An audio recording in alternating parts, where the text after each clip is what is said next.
Humans often project their own desire for longevity onto the rest of the animal kingdom. We observe creatures hunting and hiding, and we conclude that the primary directive of biology is to keep the individual alive at all costs.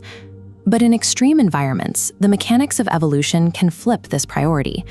For certain species, prioritizing self-preservation would lead to the extinction of their lineage. Success in these contexts requires the survival instinct to be bypassed by a different set of instructions. These organisms are born with a rigid biological schedule. Their anatomy is built to function only until a specific reproductive milestone is reached. Once that threshold is crossed, their internal systems begin a pre-programmed shutdown. In these specific corners of the world, an animal's existence is defined by a single biological outcome, rather than the length of its life. The Pacific salmon's journey is triggered by a chemical signal that overrides its drive for self-preservation. It leaves the safety of the ocean, swimming thousands of miles back to its birth river, battling currents and predators along a path it will never return from. This schematic tracks the salmon's internal state during the migration. As it enters freshwater, the fish stops eating. To fuel the swim, its body digests its own tissues. This triggers systemic organ failure and a total immune system collapse. The salmon is effectively rotting while still swimming. Reaching the spawning grounds is the final act of its life. Within days of fertilizing eggs, the salmon's body gives out. As it decomposes, it releases nitrogen and phosphorus into the stream, providing the exact nutrients its offspring will need to survive in the coming months. While the salmon's sacrifice is defined by violent movement, the octopus mother achieves the same end through total stillness. After laying her eggs, she enters a period of senescence. She stops hunting and remains in her den for months, cleaning the eggs and fanning them with oxygenated water. Without food, her body enters a state of autophagy, consuming its own muscle and nervous tissue to maintain the energy required to protect the brood. These species operate on a logic of total depletion, converting 100% of their physical mass and time into the survival of the next generation.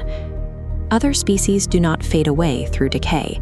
They are ended by a violent biological trigger. The male drone bee lives a life of relative comfort within the hive, supported by worker bees, until the moment of the mating flight. Successful mating results in an immediate mechanical failure.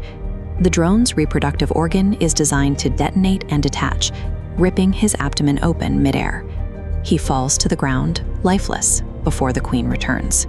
While the drone's death is a mechanical certainty, the male praying mantis faces a ritual where his death actively facilitates the reproductive act.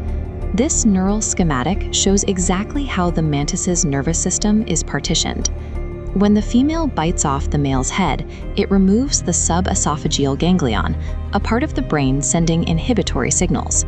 Without these signals, the lower nervous system operates without restraint, actually increasing mating efficiency.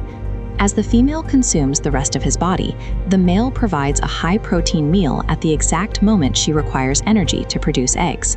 He becomes both a donor of genetic material and the fuel needed to process it. In these lineages, sudden death and physical trauma are not biological errors. They are refined evolutionary traits designed to extract the maximum reproductive value from the male's body. In the high-pressure darkness of the deep sea, finding a mate is a rare statistical event.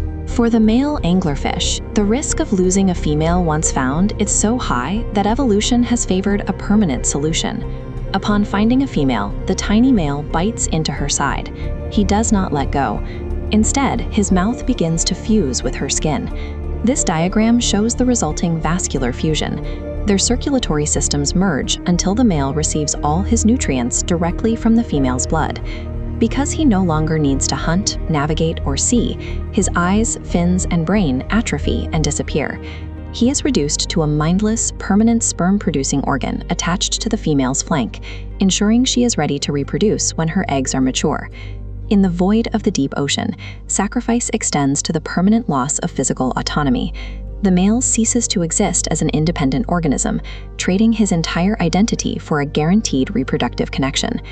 These cases demonstrate that the preservation of the individual is not a universal constant.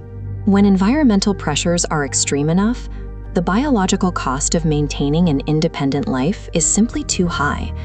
This flowchart illustrates the trade-off inherent in these life cycles. The energy typically used for an animal's long-term survival is instead diverted entirely into a single, massive reproductive event. The demise of the parent, whether through decay, consumption, or fusion, acts as the primary energy source for the next generation. This mechanism is a direct response to the environments these animals face. In nutrient-poor streams or the empty deep sea, the parent's own body is the most reliable resource available to the offspring. The horrific nature of these deaths is a byproduct of their efficiency. Nature functions as a closed loop of energy.